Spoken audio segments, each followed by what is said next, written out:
Boa noite, meus irmãos, louvado seja Deus, que Deus esteja abençoando a sua vida, a sua família nessa noite. Vamos abrir nossas Bíblias no livro do profeta Abacuque. Livro do profeta Abacuque, capítulo 3. Nós vamos ler um texto clássico da palavra de Deus, texto que é conhecido por todos e que a maioria gosta muito. Abacuque, capítulo 3, do verso 17 ao verso 19. Abacuque capítulo 3, do verso 17 ao verso 19. Mas antes nós vamos orar, vamos falar com Deus, vamos colocar a nossa vida diante de Deus. Pai eterno, Deus querido, em nome de Jesus, nós queremos colocar a nossa vida diante da Tua santa presença, rogar a Ti que o Senhor nos abençoe, nos guarde, nos livre de todo mal. Pai eterno, nós estamos diante da Tua presença para bendizer, para adorar o Teu santo nome, Pai. Pai eterno, permaneça conosco, abençoe as nossas vidas, Pai. Pai eterno, que em nome de Jesus o Senhor possa iluminar a nossa mente, o nosso coração, para a leitura da Tua palavra e também, Senhor, para que o Senhor possa falar através dela aos nossos corações. Permaneça conosco, Pai, no nome santo de Jesus que nós oramos. Amém, Senhor. Amém, Pai. Amém, meus irmãos. Abacuque capítulo 3, verso 17 ao verso 19. Diz assim a palavra de Deus: ainda que a figueira não floresça, nem haja fruto na vide, o produto da oliveira minta, e os campos não produzam mantimento, as ovelhas sejam arrebatadas do aprisco, e nos currais não haja gado. Todavia eu me alegro no Senhor, exulto no Deus da minha salvação. O Senhor Deus é a minha fortaleza, e faz os meus pés como os da corça, e me faz andar altaneiramente. Ao mestre de canto para instrumentos de cordas. Amém, queridos? Vamos cantar louvores mais uma vez nessa noite. Vamos estar falando com Deus através dos cânticos e depois nós vamos estar dando sequência aqui no nosso estudo do Salmos de Romagem. Vamos estar louvando o nosso Deus nessa hora.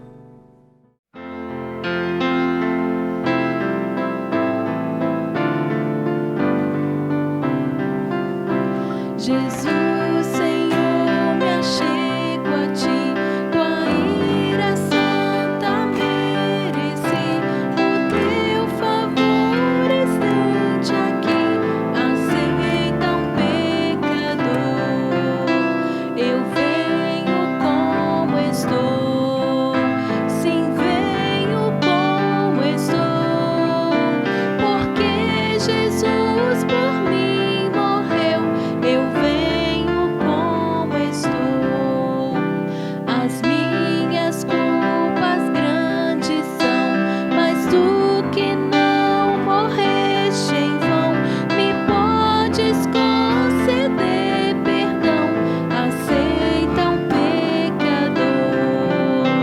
Eu venho como estou, sim, venho como estou, porque Jesus por mim morreu.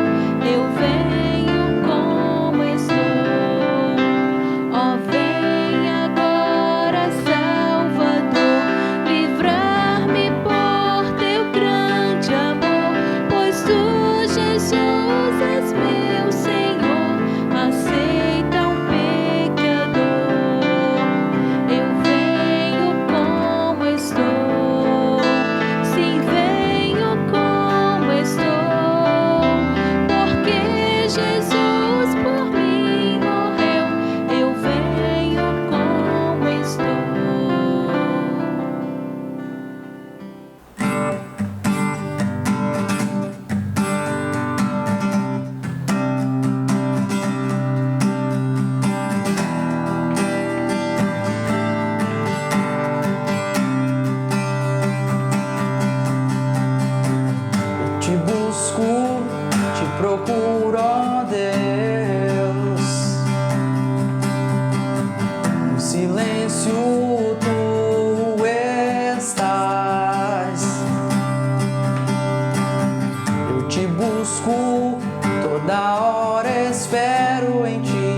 somente a mim.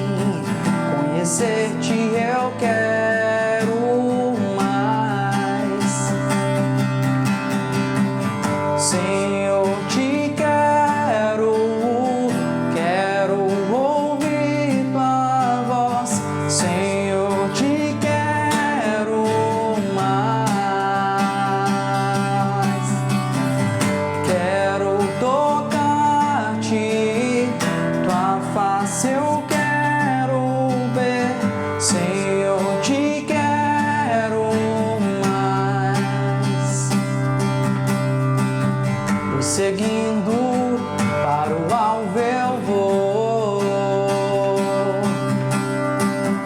a coroa conquistar. Lutando, nada pode me impedir. Eu vou te seguir, conhecer-te eu quero mais. Senhor, te quero ouvir tua voz. Senhor, te quero mais. Quero tocar-te, tua face eu quero ver. Senhor, te quero mais. Senhor, te quero ouvir tua voz. Senhor, te quero mais. Quero tocar-te, tua face eu quero ver. Senhor, te quero mais. Senhor, te quero mais. Senhor, te quero mais.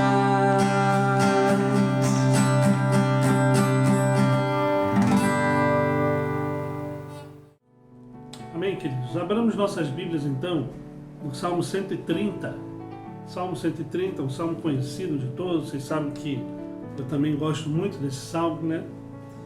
Um salmo que marcou a minha vida e marca a minha vida, assim como de muitas pessoas. E diz assim a palavra de Deus, o Salmo 130. Das profundezas, clamo a ti, Senhor. Escuta, Senhor, a minha voz. Estejam alertos os teus ouvidos às minhas súplicas. Se observares, Senhor, iniquidade, quem, Senhor, subsistirá? Contigo, porém, está o perdão para que te temam. Aguarda o Senhor, a minha alma o aguarda, eu espero na sua palavra. A minha alma anseia pelo Senhor mais do que os guardas pelo romper da manhã. Mais do que os guardas pelo romper da manhã, espera Israel no Senhor, pois no Senhor há misericórdia, nele copiosa redenção. É ele quem redime a Israel de todas as suas iniquidades, diz a palavra de Deus. Meus irmãos, quando a gente observa e lê esse salmo, a gente pode observar e ver diversas realidades para a vida do cristão hoje, principalmente nos dias que estamos passando. Nós estamos passando por dias difíceis, dias de caos, dias de polarização política, dias de briga, de contendas e dias de enfermidade. E de fato aqui o salmista, o texto não relata o motivo pelo qual ele está dessa forma. Talvez possa ser um pecado muito grande, talvez possa ser alguma enfermidade, alguma outra demanda, ou a situação que está passando na vida dele. De fato, o salmista aqui, ele faz um grande clamor ao Deus. E a temática que eu queria falar com vocês é exatamente isso. O Deus que socorre, o Deus que socorre, o Deus que socorre o seu povo. Essa é a temática que eu queria falar. Eu queria tirar do viés do salmista e colocar em Deus. Por quê? Porque, de fato, Deus atendeu ao clamor que foi feito pelo salmista, independente da situação que ele estava passando. E de fato ele atende o clamor que é feito pela igreja, que é feito pela sua vida, muitas vezes não conforme a nossa vontade, mas conforme a vontade dele, porque ele sabe o que é melhor. De fato ele entende, sabe quais são as demandas da nossa vida, o porquê nós estamos orando, e ele trata dessa situação da melhor maneira, segundo a vontade dele, a melhor maneira para as nossas vidas. Mas quando a gente lê o texto, no primeiro verso aqui, o salmista vai dizer: das profundezas clamo a ti, Senhor, verso 2, escuta, Senhor, a minha voz, estejam alertos os teus ouvidos às minhas súplicas.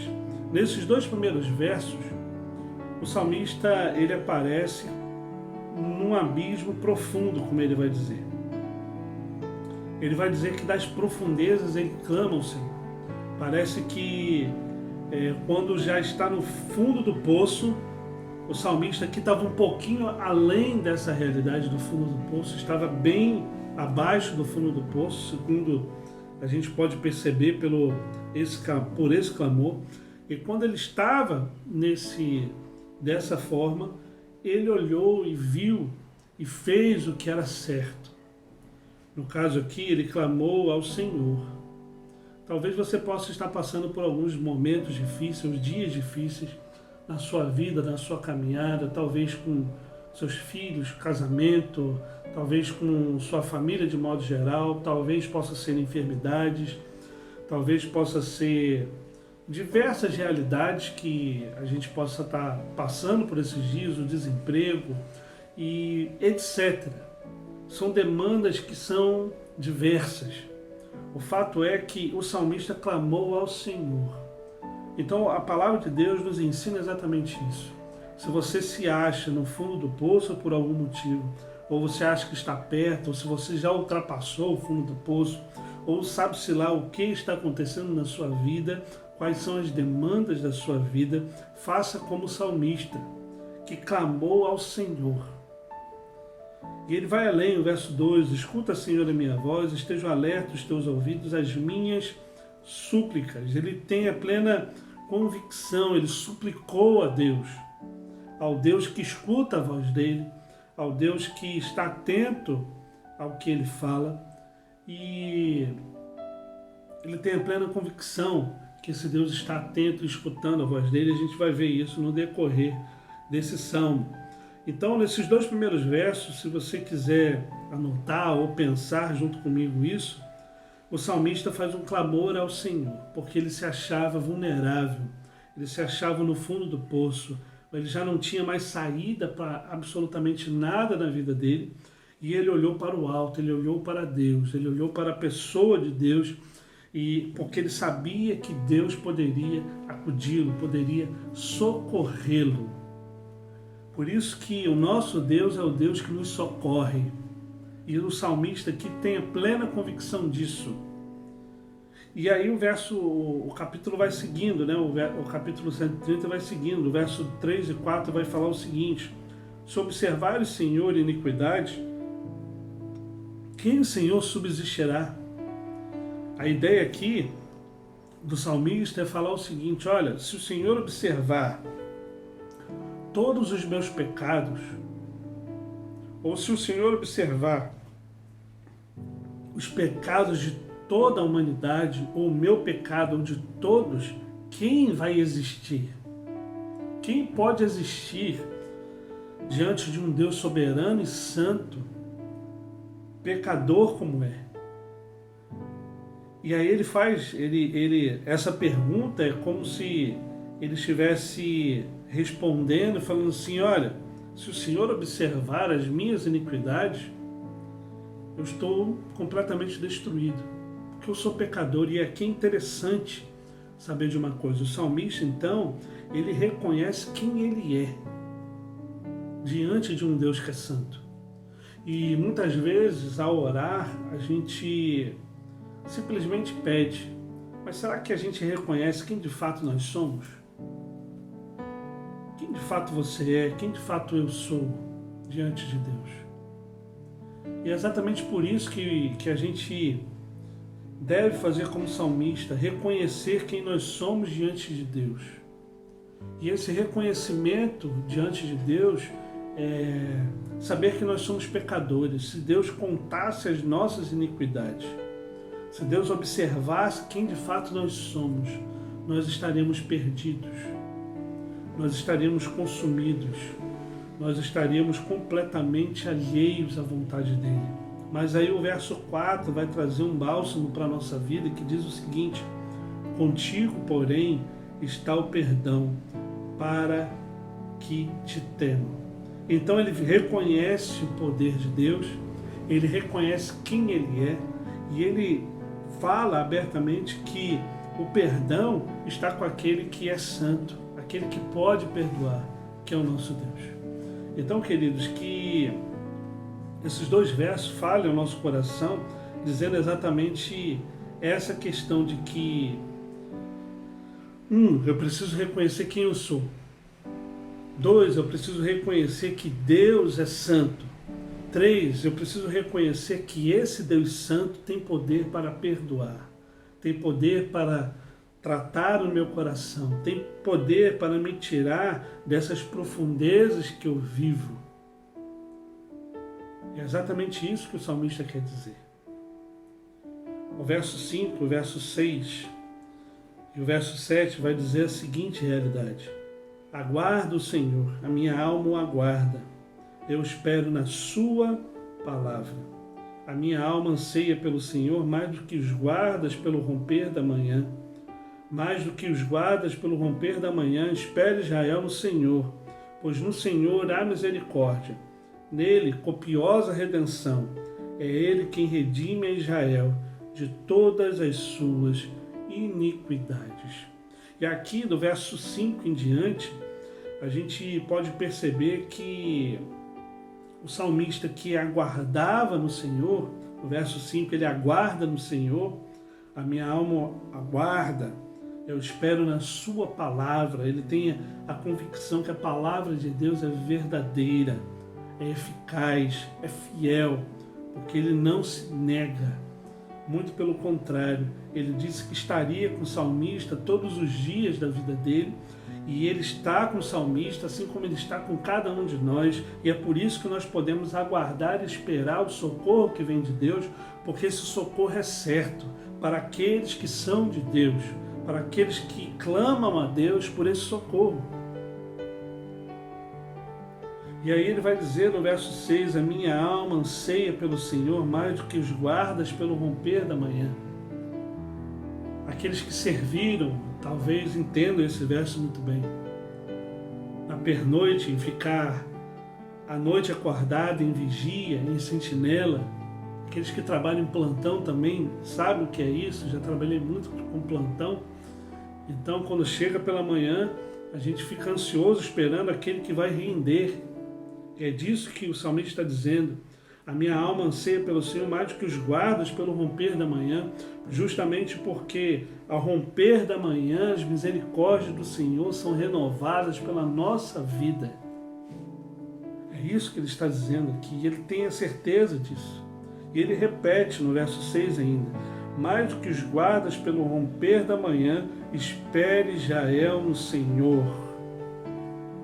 E ele vai afirmar aqui, pois no Senhor há misericórdia, nele copiosa redenção. Aquele que estava nas profundezas no primeiro verso, aqui já muda um pouco o discurso e vai dizer, olha, aquele que espera de fato no Senhor, ele tem copiosa redenção. Ele tem a misericórdia do Senhor derramada sobre a vida dele. Ele tem a redenção que somente Ele, Deus, pode dar. Aquele que estava perdido em profundezas, lá no verso 1, agora no verso 6, 7 e 8, ele está clamando e tem a plena consciência de que a misericórdia do Senhor mais uma vez se renovou sobre a vida dele, está transformando a situação, está mudando a característica das coisas, está fazendo com que ele entenda que de fato Deus está ao lado dele. O verso 8 conclui dizendo, é Ele quem redime a Israel de todas as suas iniquidades. Ele redime a Israel de todas as suas iniquidades, de todos os seus pecados. Meus irmãos, Deus tem poder para perdoar. Deus tem poder para transformar toda a situação. Deus tem poder para socorrer o seu povo. É o que o salmista está dizendo. É Ele quem redime a Israel. É Ele que transforma a vida de Israel. É Ele que transformou a minha vida, que transformou a sua vida. É Ele que há de transformar a vida de muitos ainda através de nós. É isso que o salmista está dizendo. É Ele, Deus, é quem redime a Israel de todas as suas iniquidades. Eu não sei o que tem passado na sua vida, eu não sei quais são as demandas da sua vida, da sua casa, eu não sei se existe algum tipo de pecado, mas uma coisa eu sei: aqueles que estão em profundezas, talvez por causa do pecado, talvez pela enfermidade, talvez pelas demandas da vida, talvez a falta de um emprego, a porta fechada de emprego, quem redime, quem orienta, quem nos socorre é o nosso Deus. Você pode tentar procurar socorro em diversos lugares e você não vai achar nenhum, porque o seu socorro só pode vir do Senhor dos Exércitos. O seu socorro só pode vir do Senhor, o nosso Deus. O seu socorro só pode vir da ação de Deus sobre a sua vida. E Ele quer socorrer você. Então, querido, em nome de Jesus, se existe algum pecado que não foi confessado, essa é a hora de você botar o seu joelho no chão, dar nome ao seu pecado e dizer: em nome de Jesus, Senhor, redime a minha vida, perdoe as minhas iniquidades, porque Ele já conhece todas. Ele quer de fato que você reconheça quem você é, quem eu sou. Ele quer que nós reconheçamos quem nós somos diante dele, pecadores que somos. Ele quer que nós falemos com Ele das nossas iniquidades, das nossas demandas, dos nossos pecados. E certamente ao clamar a esse Deus, a suplicar ao nome desse Deus, Ele há de escutar a nossa voz. Se nós fizermos de todo o nosso coração, com sinceridade. E aí, ao fazer isso como o salmista fez, a gente vai ter a plena convicção de que a nossa esperança estará nele, que a nossa esperança nele, a misericórdia dele, será derramada sobre as nossas vidas. E Ele há de redimir ao seu povo, há de redimir a sua vida, a minha vida, de todas as nossas iniquidades. Meus irmãos, que em nome de Jesus, essa palavra encontre terreno fértil na sua vida, no seu coração. Esse é o momento de você orar, de falar com Deus, pedir perdão dos seus pecados e falar com Deus que, Deus, eu posso estar na profundeza hoje, mas em nome de Jesus, eu sei quem eu sou. Eu sei que sou pecador, mas eu também sei que o Senhor é rico em misericórdia e é perdoador de pecados. Por isso, em nome de Jesus, perdoa os meus pecados. Me ajuda a viver em novidade de vida. Me ajuda nas demandas do meu cotidiano, em nome de Jesus. Ele há de responder, Ele há de redimir, Ele há de purificar a nossa vida, mediante a ação do Filho dele, Jesus Cristo. Vamos orar, vamos falar com o nosso Deus, vamos colocar a nossa vida diante de Deus nessa hora, mais uma vez. Pai eterno, Deus querido, nós, ao ler a Tua palavra, observamos que Tu és um Deus tão misericordioso, Pai. Tu és um Deus que está atento às nossas vidas. Tu és um Deus, Senhor, que nos ama, nos livra, nos guarda, nos protege de todo mal. Tu és um Deus tremendo, Pai. Enquanto nós estamos nas nossas profundezas, sabe-se lá por causa do pecado ou angústias da vida, a Tua palavra nos afirma que o Senhor está atento ao clamor, à súplica do Teu povo. E nós estamos aqui, Pai, para suplicar a Ti, Pai. Derrama, Senhor, da Tua misericórdia sobre nós. Perdoa, Senhor, os nossos pecados. Tem misericórdia de cada um de nós, ó Pai. Que o Senhor possa mudar a nossa vida, a nossa história. E que em nome do Teu Filho Jesus Cristo, o Senhor possa mostrar algo novo, Pai. A convicção, a certeza de que nós somos redimidos de todas as nossas iniquidades. Pai eterno, permaneça conosco, abençoe as nossas vidas. É no nome santo de Jesus que nós oramos. Amém, Senhor. Amém, Pai. Amém, meus irmãos. Deus abençoe a vida de todos. No domingo, às 9 horas da manhã, nós temos encontro marcado na nossa Escola Bíblica Dominical. E no domingo, à noite, às 19 horas, também o nosso culto de louvor e adoração ao nosso Deus. Deus abençoe a sua vida, a sua família. E até domingo, às 9 horas. Um abraço.